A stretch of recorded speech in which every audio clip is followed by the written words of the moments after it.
everyone, in front of me I've got the DOOGEE S40 and let me share with you how to enable the demo mode on this device. So first of all we have to enter the settings, and now let's scroll down to the very bottom and tap on system. Now let's tap on advanced and enter developer options. If you cannot find the developer options in your device, no worries, we've got the tutorial of how to enable them, so simply check it and then come back to this video.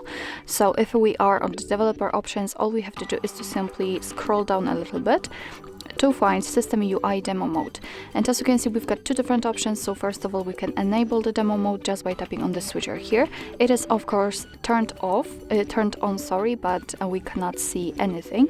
So let's show the demo mode just by tapping on the second switcher. And as you can see, we've got some changes on the status bar. So we've got the default time set. We've got also the icons, which are all of them are full. So for example, the battery is full and the Wi-Fi and the connection, the data.